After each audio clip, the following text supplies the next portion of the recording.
Welcome to the best. What are you doing, man? Welcome to the best show ever made, and timely too. That's very cocky of you, Christopher, but we're talking about confidence here in LOL tonight. And more. I don't just talk stuff and repeat stuff. I'm living this stuff. And you can thank me for covering your Astro.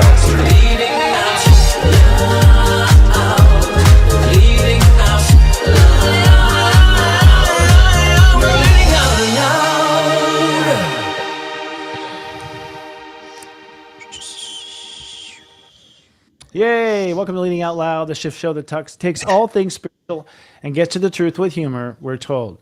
I'm psychic astrologer Christopher Witecki. And I'm Scott Cruz, psychic medium with scottcruzpm.com. How are you doing today, Christopher? It's hard right now. It's harsh. I know. I came to work bitchy, and I'm just in a lot of pain. Like I have a lot of stuff, a lot of karma happening right now, and we have a full moon building. So yeah, so I have my son's in my 12th house now, which means like it stirs up all of your karma, so it brings it to your face. Which happens every year, usually with like based on the theme, but. Saturn and Neptune cleaning out Pisces. I mean, we've been cleaned out with Saturn, Neptune, and Pisces. Yeah. I mean, for lack of a better term, we flushed the toilet, with those two transits. Really powerful transits to like face your stuff. And now in this year where I finally cleanse the rest of it in me and my body, oh shit. Yeah. There's another wave of just really the body having to process it and, and whatnot. And some tests too. That's the thing too. When you purge the spiritual shit, the body also reacts. It's like the spiritual detox, does integrate with a physical detox. So yeah, it definitely could be very cumbersome, when we're purging the karma, because, our body has been processing that energy a certain way. We've been maneuvering around life a certain way. It's interesting today. I was purging a lot even yesterday in my mind, and I woke up like nauseated and actually like vomited, but nothing came out. I'm like, this is odd. Like my body was purging, physically purging. So yeah. And I attribute it to like last night I was processing all this other stuff. Like, yeah, I'm done with this. I'm done with that. And so, yeah, it's interesting. And that's it. I mean, the moon in Capricorn, from what I can tell, I guess I'm excited. This is like the major earth sign decision. This is really this full moon, and Capricorn is the ability to say, no, we're done. Like really, as a Capricorn can't tell you when you're being fired by one. You're done. You've rolled on that side. Yeah.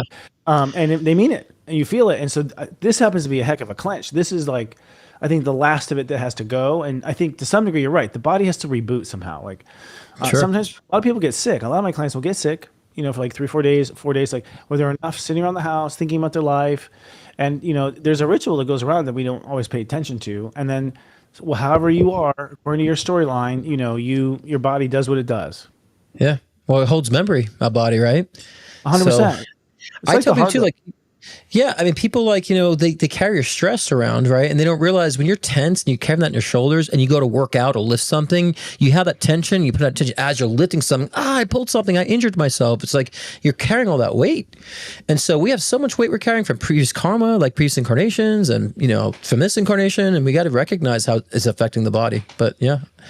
Oh, it is. Agree. I mean, our body gets sick. I mean, we're full of all kinds of things we're not supposed to have in it. But there is this purge, and if nothing else, we're going higher vibration, man. And that I can affirm. I'll tell you, I've had an expansion of my awareness in the last 2 weeks, a real expansion.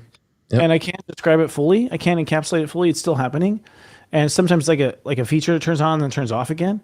Or I'm just like, wait, things are just bright. I don't know how to describe it. Brighter and more knowing at times.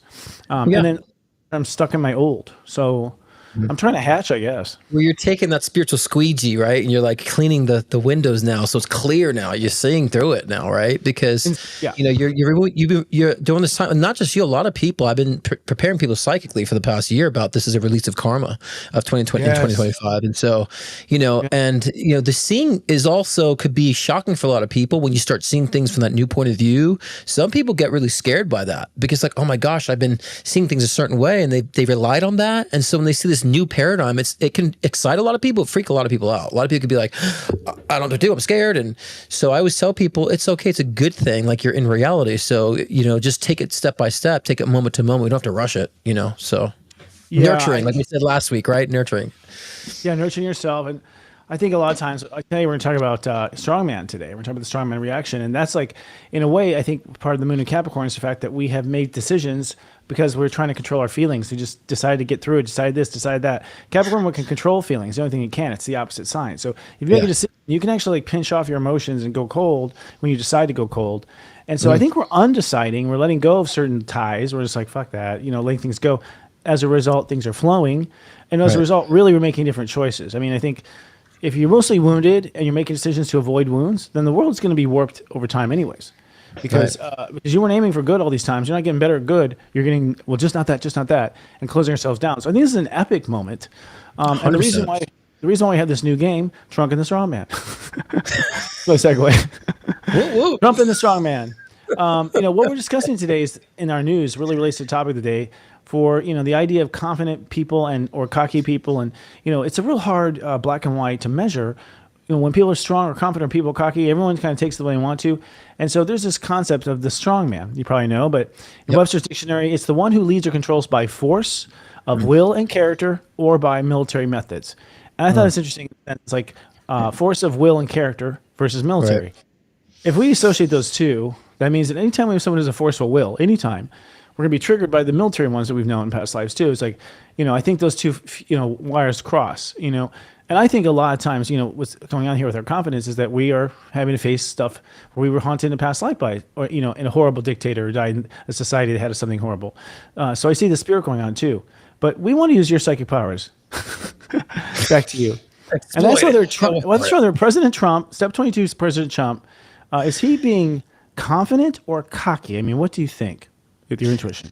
To me, my intuition, right? My vibe, which is where I get my opinions from. So whenever I say I think, it's because I read it first. So I just want people to classify when I say I think, it's because I read it. But he's confident and cocky at the same time to me. I think sometimes that confidence and cockiness is blurred by, the overzealous, energy of wanting to be looking good, because I think cockiness is I want to look good. I want to be the savior. I want to kind of come in and fix everything. Whether that's good intended or not is not up to me to decide that. I'm not getting into politics in that sense, but there is that confidence and cockiness that I think he possesses that can blur the lines of what you're actually able to do moving forward, and also blur the lines of whether or not you're doing the wrong things in a sense. And many people are very confident and cocky, don't want to accept any type of criticism. And so criticism weighs heavy on them because it breaks the mold of confidence and cockiness. Totally. I don't know. I mean, I think it's interesting. I think he's both, and I personally think it's planned. It seems like a performance in a lot of ways to me. It seems like a showman that would have done circuses back in the 1800s. That would have been, he would have run through with the circus. That's what I really feel. Right. And I really feel a lot of it is that. And I feel actually he knows it. Like his little inner child likes that game, kind of. Likes this game of circus. And I'm the middle circle. And it's amazing. The biggest thing he ever had. Like just going town to town to kind of keep people entertained. That's what I see him as. But I think I feel that he's both. Sometimes I don't know. Do you ever use cocky for yourself? Like, I've never really, I don't know. First of all, it's a weird word, as far as cocky is concerned, but ultimately it's sort of like the idea that, their dick's in your face. Like you're seeing them, everything they have, that character it's vulgar. It's a kind of a very vulgar energy. Yes, you're right. Depending on, some people like vulgar, right? And so, that part I'll say it's not appropriate for a public. Yeah. I mean, I feel though, because you could be a very confident person, but if somebody has been like deprived of attention and validation at a younger age, that confidence can turn into cockiness.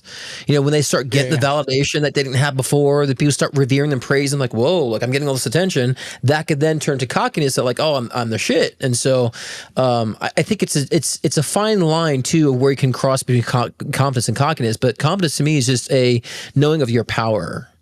It's knowing your power. It's knowing who you are, and it doesn't need to. You don't have to. You have to prove it. It just proves itself, and that's where confidence really is for me. Versus cockiness is very showy.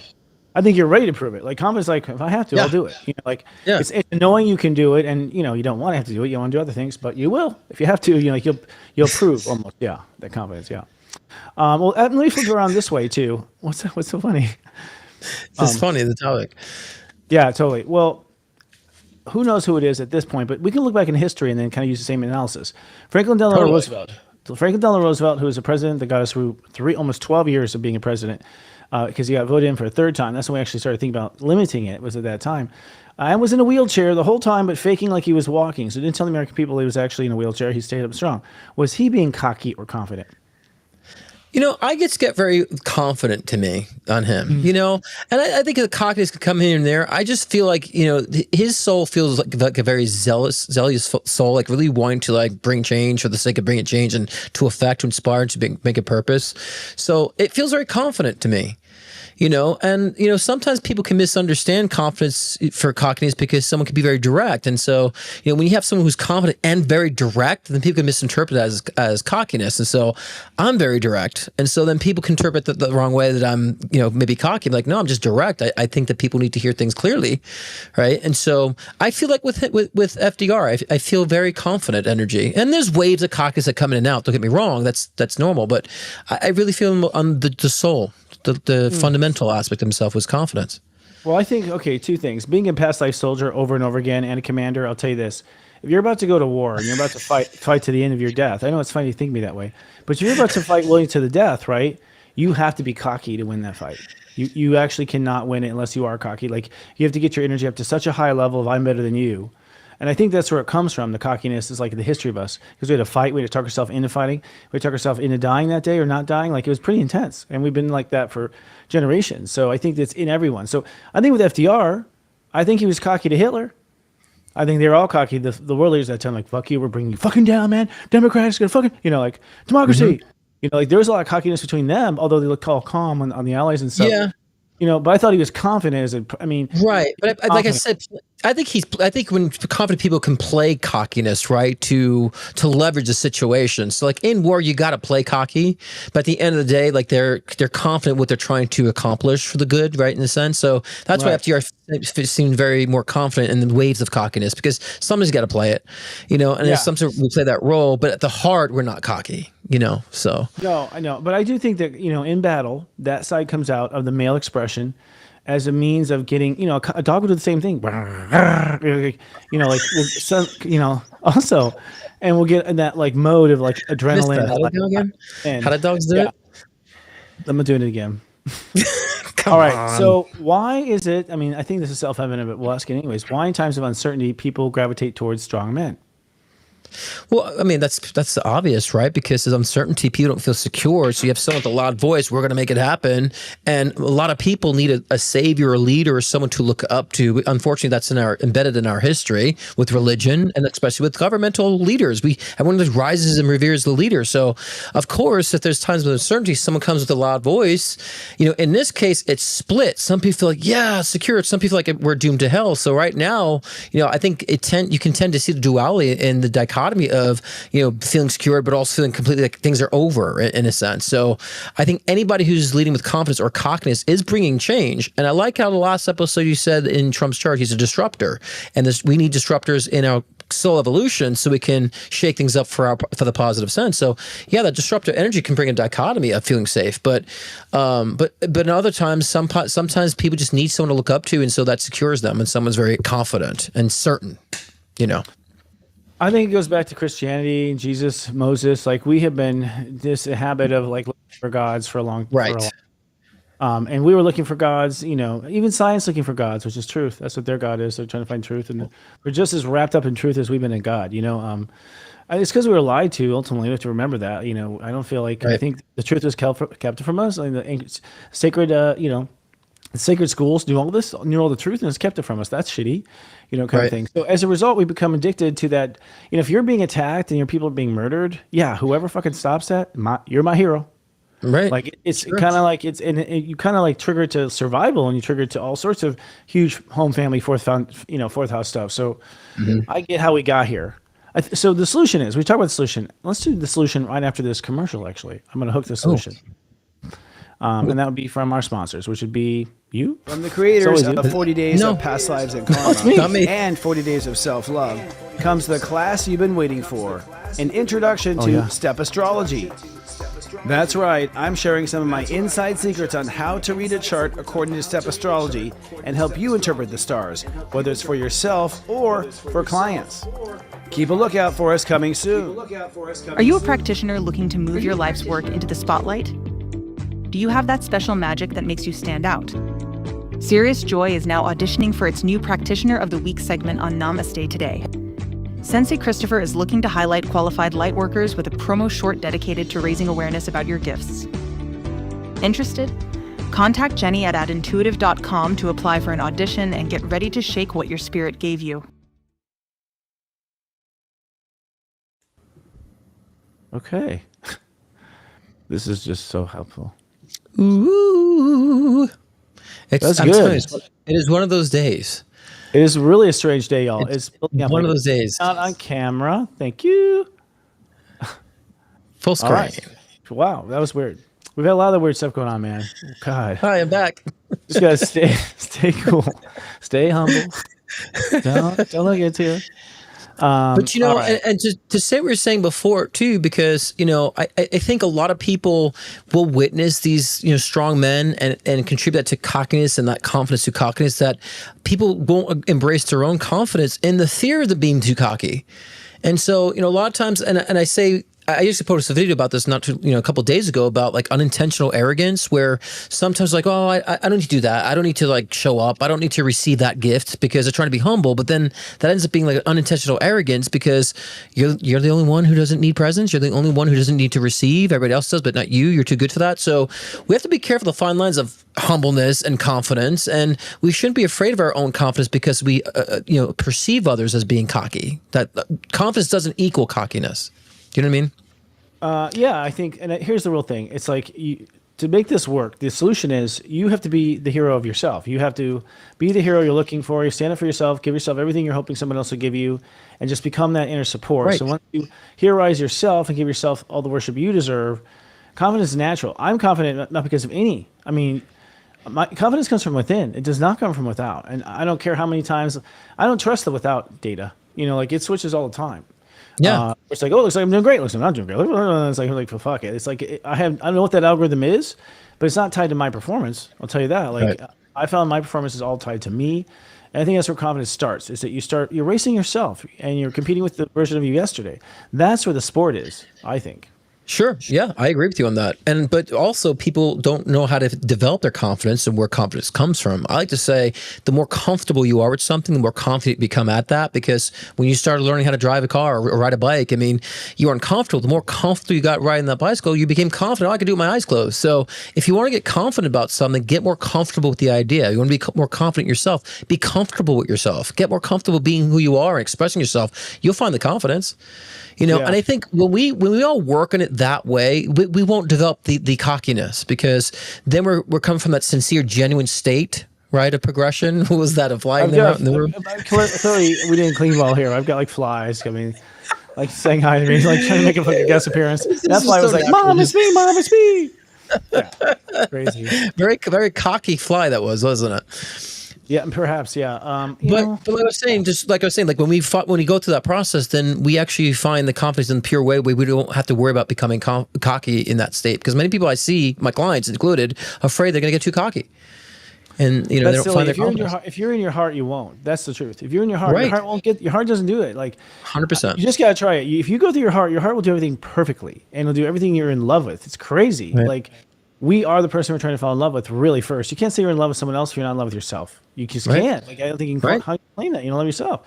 You don't love, show me, But people associate, like, people loving themselves a whole lot with cockiness. Like, oh, he loved himself a whole lot now, don't he? And it's like, no, that guy that just stood in front of you doesn't love himself. He's showing off and he's getting it from the outer. He's not getting it from the inner. Right. Or maybe he did get it from the inner, and we're just so used to the movies doing the other, Sure. Bashful, shy, beautiful man. It doesn't even right. But I feel like the point of this moment is really, this is a great show, because it's about this era is now we're moving in to realize that we are the individual that's controlling the show, literally. Right. And I'm realizing that emotion is how we are in like a wireless network with each other. We're all sniffing and feeling emotions, and I'm like, oh, that's it. Like, and those are right there. So we're kind of thawing out. And that's where I see reality shifting, and the planets show a lot too. As well, so that's a good. Yeah, let's get into that. What are the planets saying? Well, Uranus just went to Gemini Monday, actually. That's right. That's a big deal. The last time was 1942, and it means that we're going to accelerate our mind's capabilities. And I have to say, the biggest example of this already is AI. Like, I just started playing with AI. I don't know why I waited. I'm kind of sometimes the last one to get in the pool.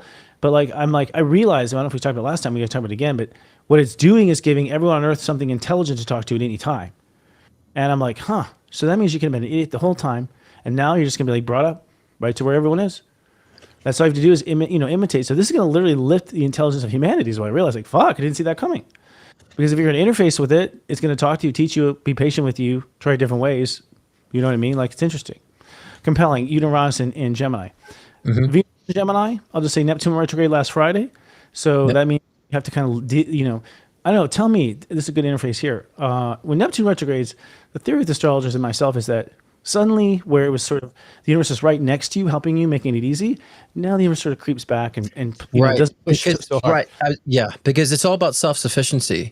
But I think during this time of progression, we're starting to recognize, like we were just saying, that we are very much self-sufficient right now at this time. And I think that's why there's been a lot of chaos in our collective, a lot of chaos in our personal lives too, that we've been forced to go through, so we can recognize I don't need those circumstances, I don't need those conditions. I'm actually fine. I dictated them before, I can dictate them again. So I've been seeing and predicting since last year or late 2024 about May, June, July, this segment May, June, July being this time of realization, revelations, and manifestation.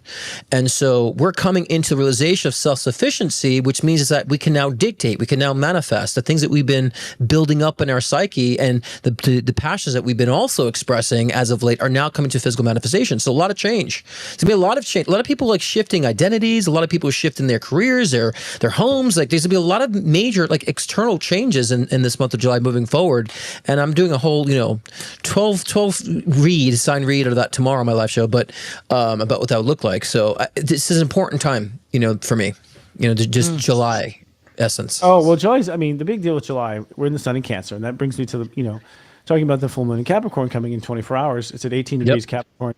18 Capricorn is basically the one running the show. Like, as far as in consciousness, the 8 Capricorn is doubting their abilities but wants power, and the other top 8, which is 26 Capricorn, that's like a CEO that's like flying in and out kind of level. Yeah. The 18 is the ones running the factory, the ones doing stuff, making things happen.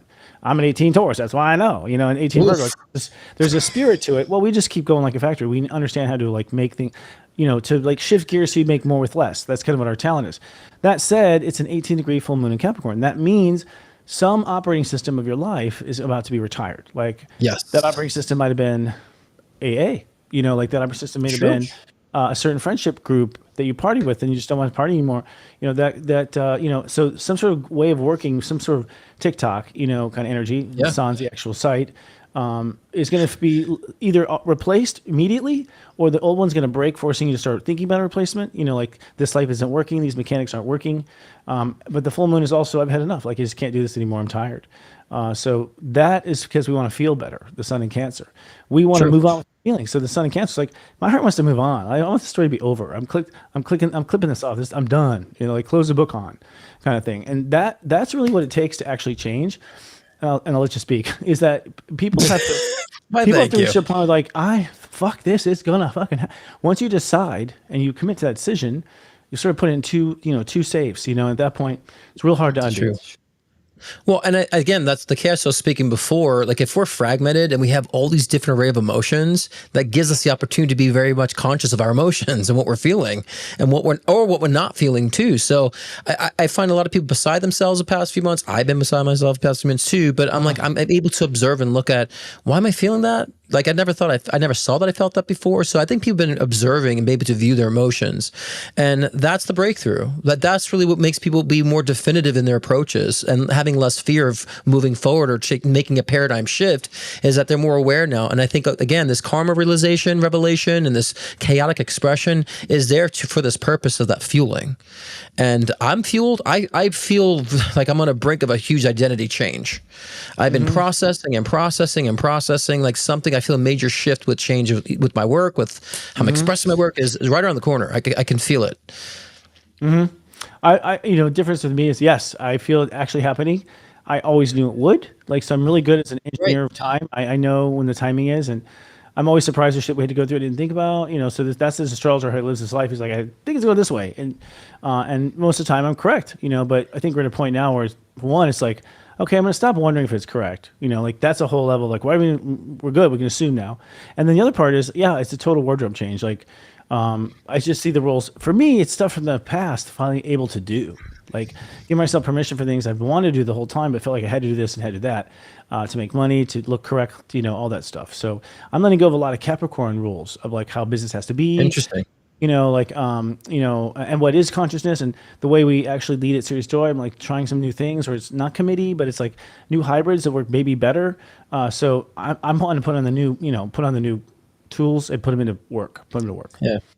And so everyone needs to be open to that. A lot of people maybe are like feeling very much fearful about like breaking outside their norms. Like that's where it's at, as we break outside those boxes. So we all need to embrace that, not fear it, be open to it. At least if you're open to it, you can see what's happening step by step. You wouldn't be like knocked off your horse in a sense. So I think we all have to be open to that. And it can be tricky during this time. So tomorrow night I am doing actually 12 signs, all sign readings, and for July, August, because I think it's an important time to do this. I always do the all side readings when I feel like it's important time to like get ahead. So join me live tomorrow, Thursday night, 6 p.m. Pacific time, 9 p.m. Eastern time. Tune in. And I'll still be doing personal one-on-one readings too, as I always do every week.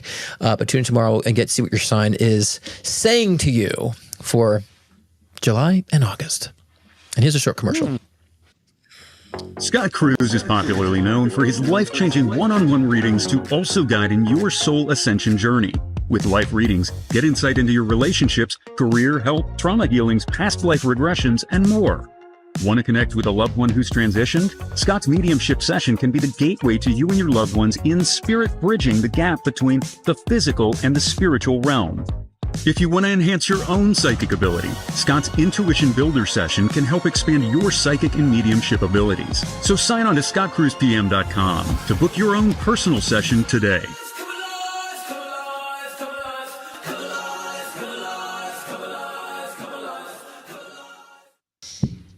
Are we being hypnotized? Hypnotized in that verse? Because something always happens to me when I listen to that last day. I'm like, huh? But good. I mean, and the amount of hairlines I featured in that freaking commercial is astounding, by the way. That's so funny. Well, there are people counting that. You got to be careful. That's being judged everywhere. So let's continue on our topic today, confident, not cocky. Because I'm confident, I don't care. And this is the one episode we say cock more times than ever in our history. Inner power from the heart versus the ego. So, the topic is the two sources of our, strength. Is it coming from the inner heart or is it coming from the ego? Where does our strength then come from? And how's that played into confident or cocky? I think we both know, but you say your opinion. Well, I mean, we kind of went into this already about kind of the inner strength, because it's like, I would say when you're confident, you're fulfilling the self, but also doing for others without any type of wanting anything in return, right? That's the confident aspect of such, because you're confident what you do, you know your power. I think that's the most important thing, is knowing your power. So what are you good at or what you're not good at? So even knowing what you're good and bad at too is bringing that level of confidence, but that can help you to project more into being an assistant for others, or realize, hey, what I'm doing and knowing my power is affecting others. You just build on that. It's coming from within, like we said before. So, so the ego now, it needs to like survive. It's just a very survival mechanism. So if you're starting to do something, you have to be the best and like conquer everybody in the way as you're getting forward. That's the ego. The ego's trying to survive. And so you have to ask yourself, you're surviving or thriving? And thriving always comes from the soul. And that's that true confidence that comes from within. I feel there's a couple basis points here I have to throw out there. I feel that, first of all, we create all of this. It's all our creation. And so because we're creating it, whether we're in a dream in heaven or we're down here actually doing it here, it's like your heart's a part of it creating it. And to me, the confidence is, I know my heart wants to create. I know what I intend to create. I know what I want to happen. That's my confidence. I'm confident I'm going to make what I want to make. It took years to get to that confidence, but I'm confident we all can. That's what I want to tell everyone. The ego for me has to be reassigned. Like, I think that's part of the problem, is that ego is like, guarding the door, keeping us from being eaten by lions, all stuff like that. And now it's actually being retired. It needs a new job. And to me, the job is, it's like throw on an apron and start doing dishes. Like, the ego now, I think, has to support my inner emotions, like, so that I can feel good and strong and loved. And that's the job for the ego. Take care of the heart, take care of the creator. And that's plenty to do, trust me, because I'm high maintenance. Well, so tell me about it. And a big ego. This is getting higher and higher. But the thing is too, like, I think people, kind of misunderstand too about the ego. Think they have to kill the ego. And I like what you said about, giving it its role. You need to understand what the job is of the ego. We can't kill it. We got to nurture the ego. Let the ego, what it needs to do is for us to keep us in survival mode. The ego is good. Keeps us to be able to go out there on stage and do performances. The ego is allowing us to push forward and say, yeah, I will be successful. So let it do that job of encouragement for survival, but you should not be in survival mode, be in thriving mode, and not understand what the heart really truly wants to express, as you said. So yes, absolutely. And so we should be understanding the role of the ego, not killing it. Just so much in the spiritual community saying, kill the ego, kill the ego. I'm like, no, that you can't. You have one. We don't kill it. We need it. So when we understand the role of it. Yeah, we probably need tonsils. We probably need a lot of things to take out sometimes. I agree. But God put it in there. Are you sure? God's like, I say, let's just cut it out. Okay. All right, man. If you say so, I got to fly around. Did you know that tonsils is like almost like your vaccination system? Because I never had mine taken out. So it's like almost like a built-in vaccination system. It kind of supposed to like pure out any type of bacterial things or viral things. So I think I was taught as a kid, like it's like the garbage dump. Your body's like, we don't do this. Throw in the tonsils. I don't know. Like your body's just doing the tonsils, and somehow it's like stored shit. That's what I was told. Well, I was getting conspiracy with it. Because I'm like, if it's a built-in vaccination system, of course they want to remove it. So we'd rely on actual vaccinations. Personally, now we've gone off of, overall, the ego's job. Let's just I'm confident about it. You are. No, I think it's interesting. We can go down any rabbit hole, but the ego's job in the new era, I think, is to take care of yourself. Like that's a lot of work. Just sitting up, getting all of your, all of your doctor things, just doing everything for you. It's a lot of work. That's a lot of busy work. Your ego's gonna be happy.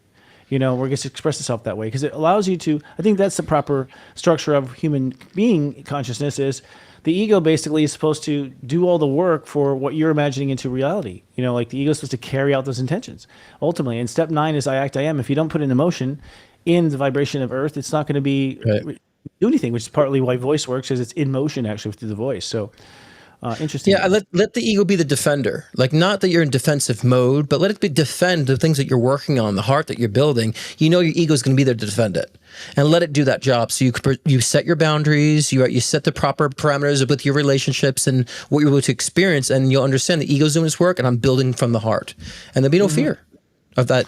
Confidence. So yeah, you're all overcoming it. So being free of codependency. We talked about this a bit. Codependency, emotional codependency.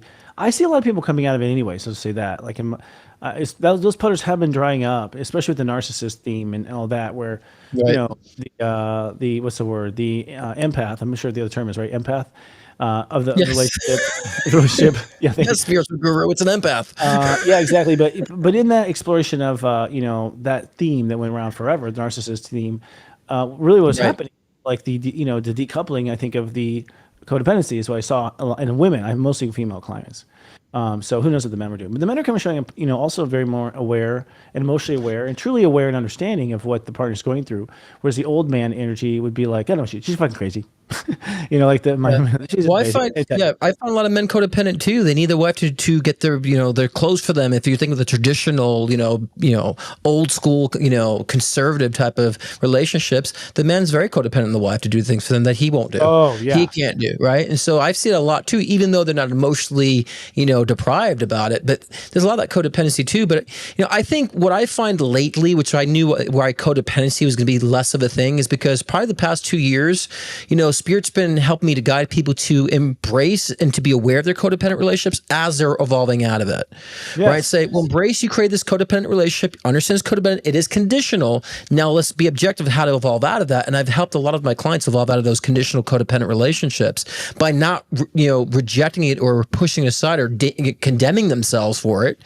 And that's allowed them to be more independent now. And so, yeah, I can definitely have seen that for a while, that this codependency thing. And I was annoyed about the whole, narcissist empath sensation that was going on, but at the same time, I knew it needed to happen and to embed in consciousness as it did. So, but I agree in the sense of, I've been seeing a lot of that kind of people breaking out of that, on their own. And what it comes down to, me, the solution is naturally, if you want to stay as a relationship, which you can, you have to each take, rub your own back. You have to rub your own back and stop expecting them to rub. And that can turn into a power couple really fast, actually. I mean, that's where it goes if you're willing to do it. Some people, it's so unthreaded, or it's a past life relationship. So rarely do you get out of that without, you got to start new, where the basis of it isn't that to begin with.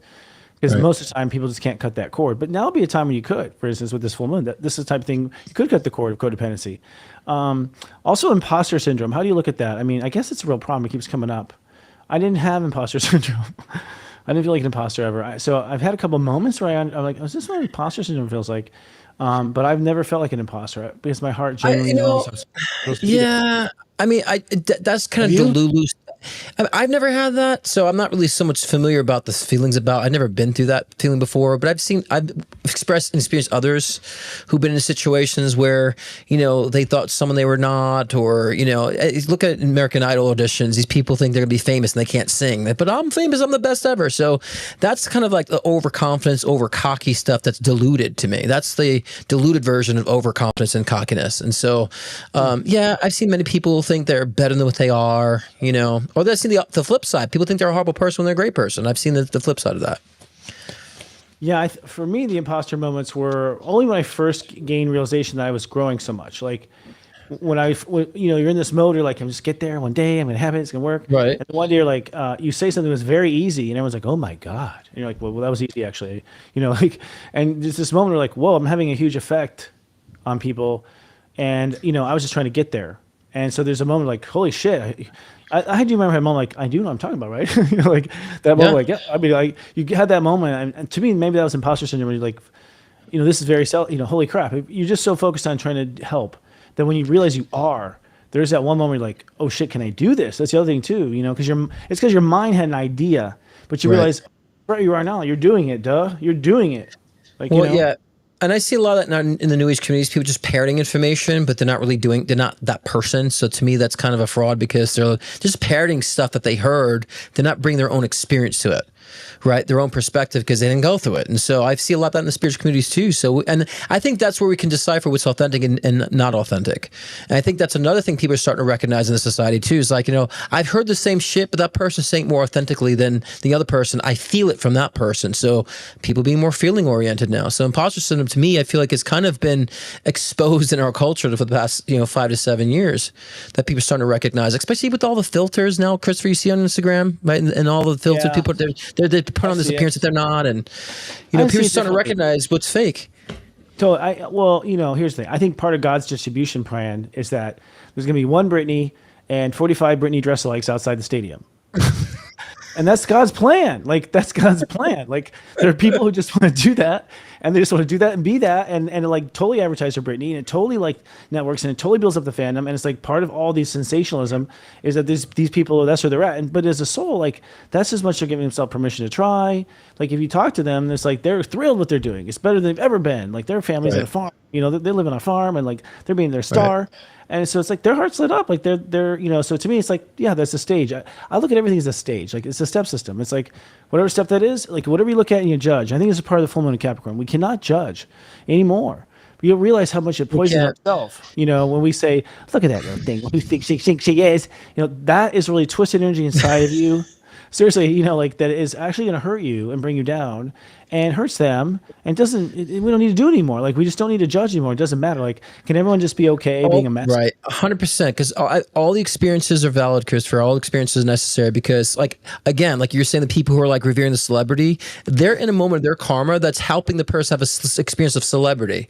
It's all needed, right? We're all evolving, but like I always say too, don't judge because, every experience is a different karmic path, but it's creating this layer of experience that we can maneuver and experience things of and whatever we need to experience. So just like I said before, in order to be a star, you have to have fans. So there's people who are revering and, worshiping as a person of that karma, what's like to be famous and all that great stuff. So all those different layers are necessary. And I would say everything exists but non-existent, so we can't fight what exists. Just understand how we can evolve personally from it if we have a problem with it or an issue. I say the goal is to be objectively not affected where it doesn't bother you. Just like, that's just part of life. That's the mastery for me. If everything around you is you personified, which is what spirit allegedly is in reality, then that Britney Spears is insulting you. You're seeing something yourself. You want to be Britney Spears. You want to dress that way, Scott. Saying that's ultimately, I think, what it comes down to. That's what it comes down to, is inside you're judging yourself. And I'm just saying this full moon in Capricorn could be to end, end self-judgment is a big part of it. And I think it's what leads to imposter syndrome and all sorts of other things going on. And here's our last question, actually. We have just a couple seconds. Can you actually fake it till you make it? I hate that phrase. I don't know. I don't like that phrase. Why? Because I don't. If you're channeling an energy, it's not faking, right? So for me, like unless you're actually faking something like online and like buying fake houses and renting houses, saying this is my mansion life, buy my course, that's obviously that's faking, but it's fraudulent.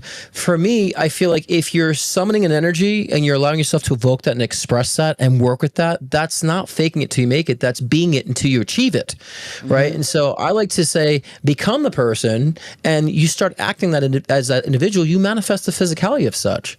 So, and we have to define this whole like making it thing. What do you mean make it? Like, what are you trying to make in a sense? And there's that corporate ladder syndrome of like, I have to get to that peak of whatever. So, I think when we remove that and say, become the person, start acting like the person you say you want to become based on what you're wanting. And then you'll evolve, and those circumstantial things will just fall in your lap, and you'll say it's manifestation. It's like, actually, no, you've actually were participating in your life and behaving in the way that's true to you. And you become what you've intended to become based on what you say you want.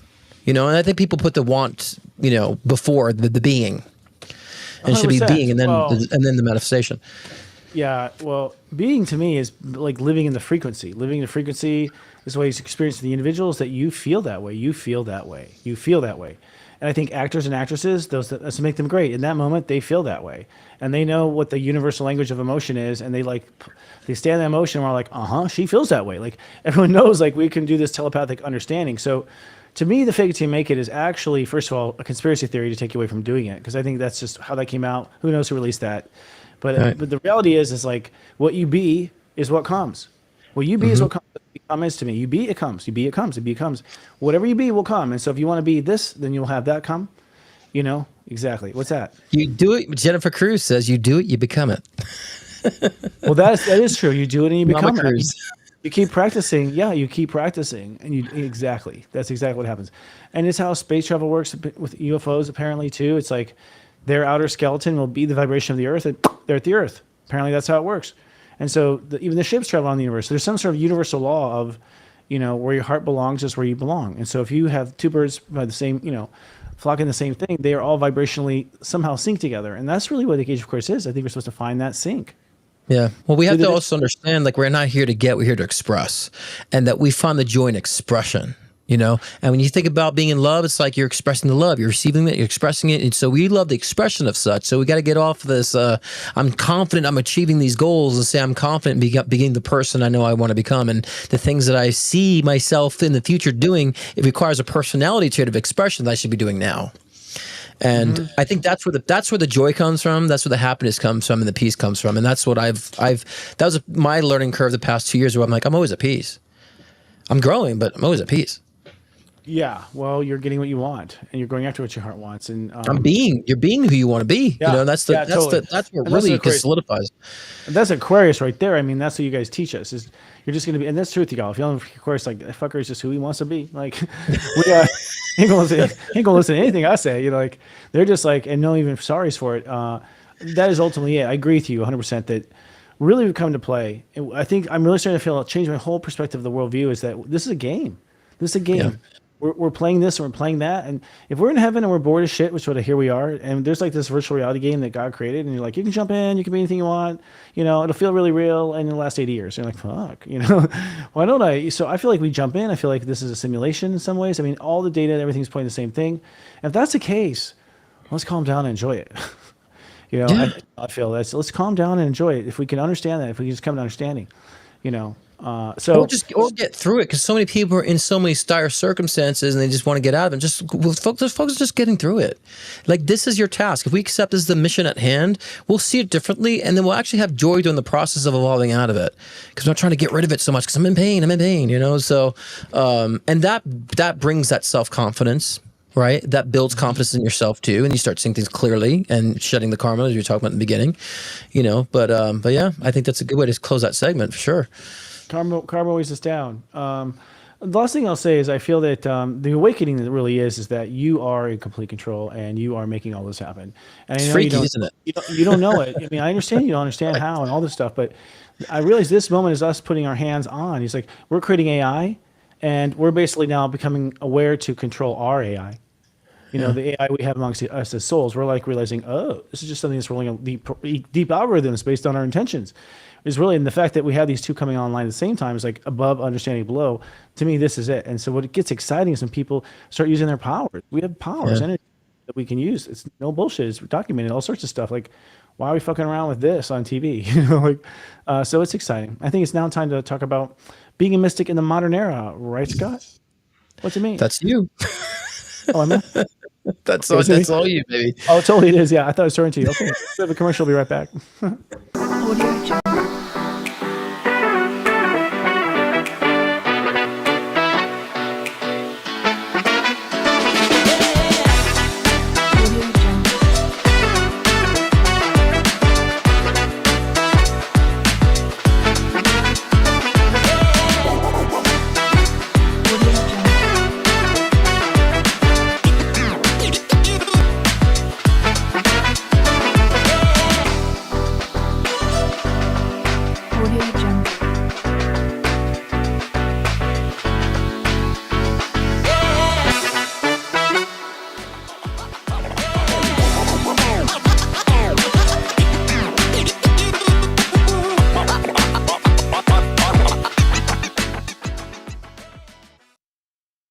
Coming up next week on Sirius Joy TV, join Sensei Christopher and co-host psychic medium Scott Cruz live on Wednesday nights at 6 p.m. Pacific, 9 p.m. Eastern.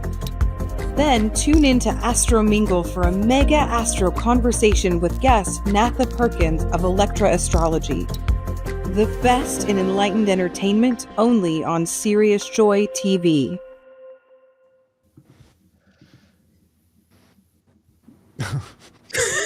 What's up, guys? Welcome back. I actually like that. I mean, I like that. I didn't know we had a little commercial for our show. That's cool. I like that. And cool. Putting us promos. Yeah. Well, seriously.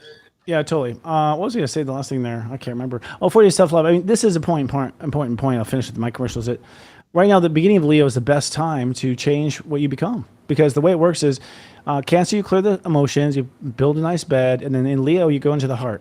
And so we've made two programs. One, we have this intro to step astrology. It's running along the heart line. So each day our heart is really willing to reboot. So each class is designed to kind of help you reboot it while the energy is supporting you at the same time. And that's also our 40 Days of Self-Love, which is a free program when you're a subscriber to Sirius Joy. This works. People who've been estranged from their heart, 40 days, you're just journaling questions that you ask. We ask your heart this, ask your heart that. That's all it is. Just ask your heart a few things. By the time you get to the end, you're like, oh my God. You see ultimately where your mind has gotten in the way, where this got in the way. You just suddenly understand your heart. And so from that point on, people start really moving forward in their dreams or learning what they are. So sign up now, Sirius Joy for $3.99, and give a try at the intro to Step Astrology. And that is at SiriusJoy.academy. Sorry, a lot of URLs. Thanks, Scott. $3.99, are you out of your mind? Remember that commercial? $3.99, are you out of your mind? Yeah, what was that for? I can't remember. I do remember that. I forget I think some fast food joint. But that's, I mean, you can't go wrong with $3.99. You can't really. Sirius Joy changed your life. I mean, it's spiritually intelligent messages sending to you through the day, so it's pretty provocative. Like, you're like, huh. Yeah. So we're going to actually get to some gender dynamics a little bit here. This is actually kind of, we're testing this for a future show. But talking just about confidence as it relates to gender, because gender has become very fluid, for instance, right? It's very fluid. It seems to be now part of our creative palette, that in our culture, at least, you can the artist in you can express you exactly how you are with the percentage of everything that you are, and you can lean and go into any gender side you want, which is really interesting. Humans haven't been allowed that. Church never allowed you to do that. Like, hey, no, you're crazy. That must be a crazy person. Take them out of the cells. We've never allowed people to use their own body or anything like that. Like, it's been against our rules, against our religion. So that's interesting, and maybe confidence comes from people being able to, accept the truth of who they are and accept the percentages, Well, it's also accepting the truth of how other people are, because I think people misinterpret the gender thing, and I think I did in the beginning too. But the whole thing about a spectrum, I think people were misconceiving that people want everybody to be fluid or gender or whatever they call those non-binaries. No, it's the fact of identifying there are people that exist in that spectrum, right? You have your male, female, those look like the male traditional sense, and those look like the women in the traditional sense, and there's people in between. So I think people misunderstand that we're supposed to be wanting to change the modality of male, female. It's like, no, just understand there are people that exist in the spectrum of such and let them be. And so I think that, Yeah. I mean, like for conservative families, the fact that it's offered as a kid, like to their kids, they're like, their opinion is like, my kid would never think about it if it wasn't introduced to. And that's a hard call. And the part is the parents like, yeah, but drugs, every generation has stuff that the parents never thought about, didn't know it exists, came out. And that's where you have to raise your kids. You have to raise your kids to make choices for their heart and for who they are. And it's going to shock you. I mean, a lot of times it does shock you. That's what kids are there for karmically. They're here to go like, actually, Papa, this person you love, they're this way. It's like, fuck, I guess I have to open, But how do we learn? We learned from school, right? Because we weren't, half the shit I learned was not taught. So it's like, there was a feminine boy in school. There was a masculine girl. So we learned just by life of just people who are around us. And so, it's not like we being exposed or teaching people about like accepting people who are just different than you is like some sort of an agenda. It's like, it's all around you anyway. It's just letting people know what it is. Because we see it all the time. I've seen kids in school, boys dressing up as girl wearing makeup. Like I've seen the same thing. We weren't taught about it, but I'm like, oh, there's certain people who just exist in that type of, format. That's cool. No problem to me. Let them enjoy their life. But I think that what happens is people lose their confidence because if they don't feel like they're accepted or at least valued or at least identified and validated in reality, that can really, stint their confidence of feeling like they're not a whole person. So we have to also understand our influence of how we can help others with their confidence and how we're depriving others of their confidence too. And a lot of it has to come with not accepting somebody else for who they are. Yeah, I agree. I feel at the end of the day, though, confidence is like built inside of you. There comes a point where, people go both ways. There are people who are pretty confident what their gender is, and they don't care what the world thinks. They're not even trying to propaganda. They're not going to do anything. Others to support their own self-worth. Like they, it's more complicated because what is their ego is like, well, if I'm going to value this, then I have to support it. I have to defend it. Well, that's a beginner ego because the next ego is like, well, maybe we don't have to get in fights all the time. Maybe we can just agree to disagree. Like the ego grows up as far as how it approaches it. So, it's a variety of like ego levels. Confidence is a very complex, I think, algorithm really at the end of the day. But in fact, this is another thing that we have. Who hurt you, bro? Cocky male energy in the workplace. Which he goes, is this her way of telling, do we have a problem, America? Have I been too cocky? That's where my mind was like, but, because she wrote these, she's our producer, 29 Libra, like, is this just a twisted way of telling us? Just kidding. But yeah, the cocky male energy to me, that's just a phase men go through, not in one life. They stay with their whole life through that. They're that guy. There's always that guy. You know what I mean? I imagine even like in African tribes, there's that guy, everyone else in the tribes like, but also that's the guy who will like, woo, like go right after the enemy. And you're like, thank God for that guy. True. There's stupidity to cockiness because there's delusion to cockiness, and somewhere along the lines is insecurity to cockiness too. It's overcompensation, right? And I think that when you're truly confident, though, you let others be who they are, like we were saying before. But then, of course, that cocky male energy is for me is just an overcompensation. It's sometimes instilled in men.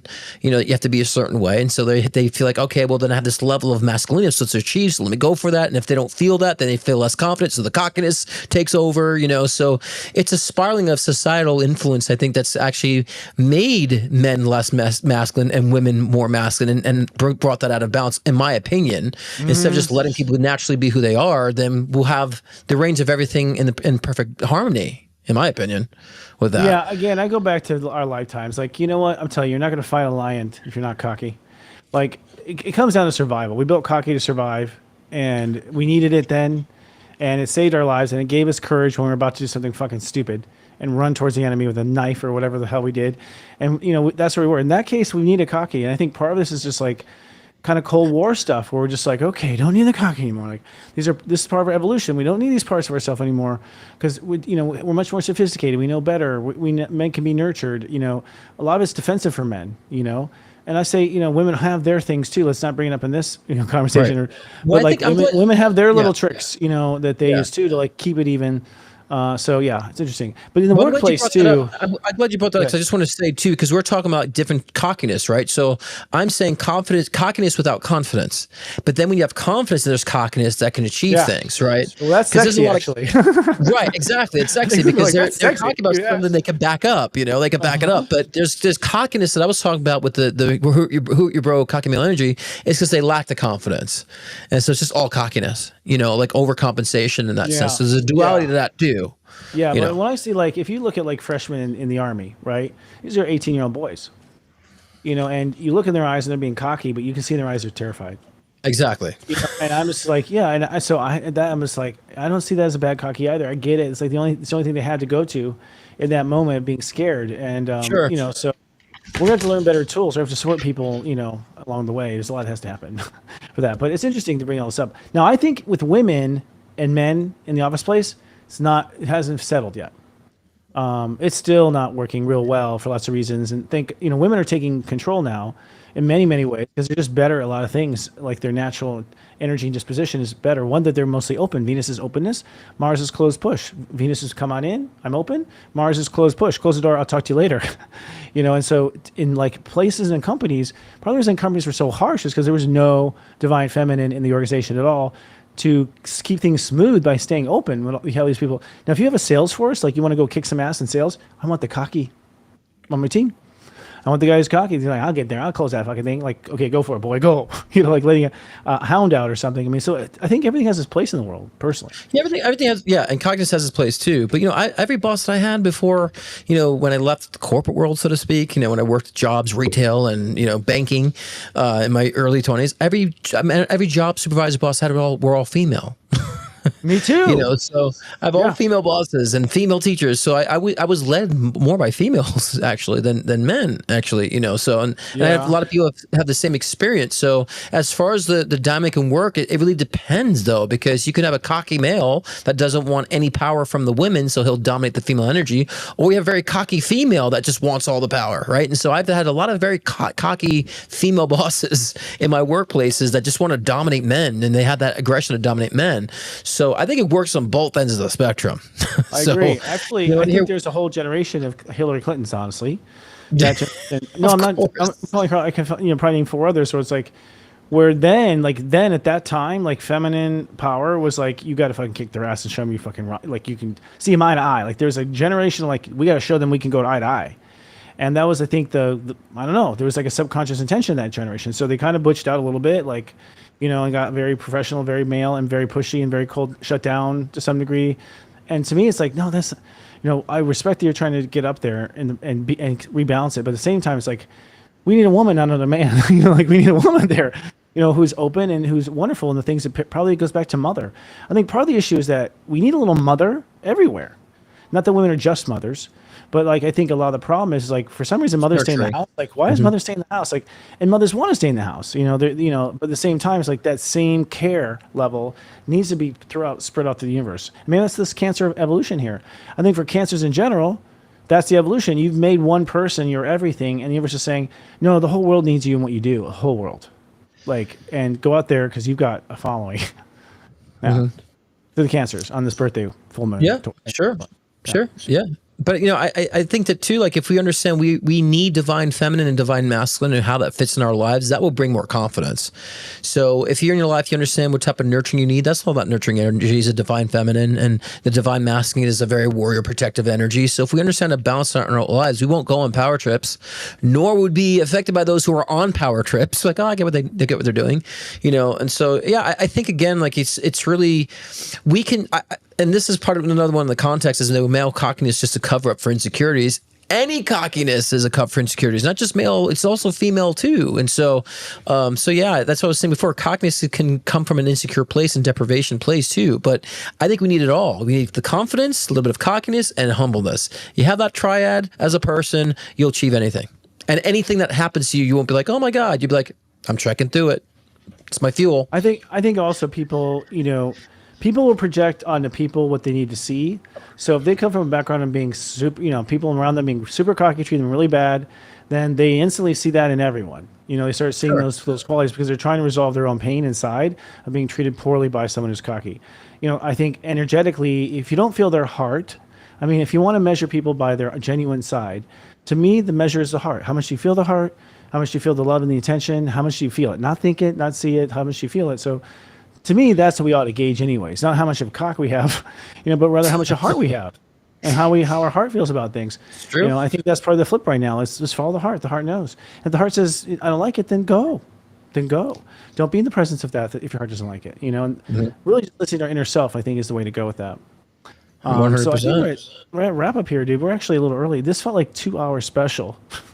It really did. Today's an odd day. It is. I'm in a vortex all day. The timing, like the time slippages for me, and things kind of just falling all over the place today. Yeah, it's been a very interesting, especially my purge I had this morning. I was very odd. I haven't just vomited, but nothing. It was just today. The sensation. It was this morning. Yeah, it was this morning when I woke up. Yeah. I woke up, I had a massive headache. I felt nauseous, and I just purged, twice, but nothing came out. I was like, it was very symbolic. I think more so. Well, that's good because I'm at the point where I actually have to purge. So I've been purging for 2 years, so I mean, I'm ready to expand. I'm ready to change that, change the expression now because of all the purging and resorting that I've done for the past 2 years, consistently. Yeah. Well, Aquarius for me is my lifestyle. So my whole lifestyle has to go up, not just me, with Pluto and Aquarius.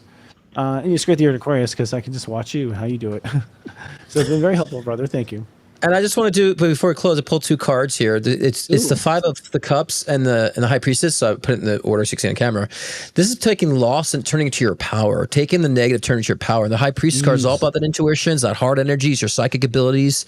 Understand we all have that intuition. We got to start listening to that. And when you're in a state of loss, you can actually use that energy, that negative energy, to harness and to push through what you really truly feel. So let's use the power of the negative and the positive and the yin and the yang of reality to boost and enhance our psychic awareness. So that was kind of the closing message the cards wanted to say for some reason. I love it. You're all psychic. How about that? Everyone is psychic, and everyone is coming into that power. This is not a special thing. We're just people who tried it in last lives, and now we have it on our hand, on our hip. We had it on our hip young, but that'll be your next life. So we're all coming there. We're all going into a new reality. I'm very excited, actually. I mean, the biggest thing I'll leave with, as I shed all this away, and I'm in a lot of pain for a lot of reasons right now in my body. Because of my fucking 6th house remakeover. The truth is, I've never been more excited in my life. I am so aware now, with no doubt, that I haven't kidded myself the whole time, which means my heart's going to be so excited with each step. So if you're on the right path to Sirius Joy, is what we call it. I call it. It's like your heart is excited, and you're excited for tomorrow, and you have no evidence at all that anything will work out at all. Your heart. That's how I feel. Yeah, your heart just knows it's going to be fun. That's all we know. But being in that state is wonderful.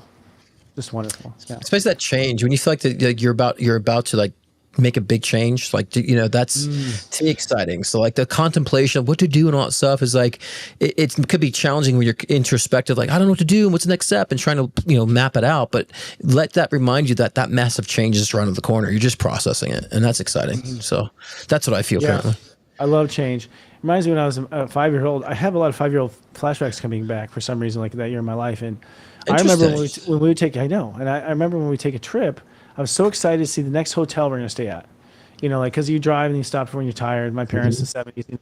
So it was always exciting. And just that feeling of how I was excited to see what was next is kind of what I'm feeling now. Can't wait to see the next thing that shows up. Yep. I haven't felt that vibe of that boy, 5-year-old boy, in a long time. It's a ball. Yeah, that's good. That's a good celebration. It is a good, So we'll leave on that happy note, y'all. We're so grateful to be of Soul Service. We'll be back next week. Thank you for taking us down that dark road, Erica. I'm kidding. I love teasing Erica. It was fun. And next week we'll be rounding out Cancer season, talking about self-nurturing isn't shellfish. That's cute, shellfish. Yeah, I guess so. Interesting. Yeah, well said. Okay. Well said. Don't forget to check it out. And tomorrow night, your show, buddy? Yeah, it's tomorrow night, every Thursday night, 6 p.m. Pacific time, 9 p.m. Eastern time. And just as I said before, I'm doing all 12 signs, readings for July, August, important time. So come in and watch live. And I'll also be doing one-on-one private sessions too, or private readings live too, as I do every Thursday. So catch me tomorrow, 6 p.m. Pacific, 9 p.m. Eastern.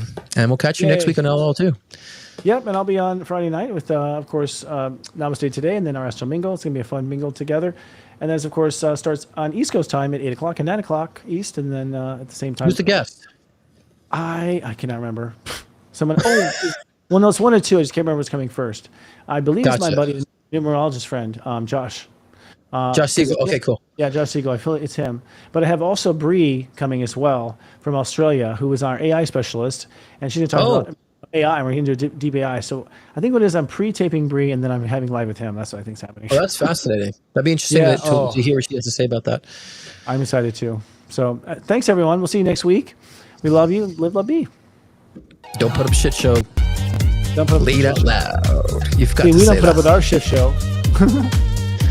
No, I just been in this very peaceful, flighty-duddy energy for a while, and I don't know. That comes off. That also can come off standoffish too, right?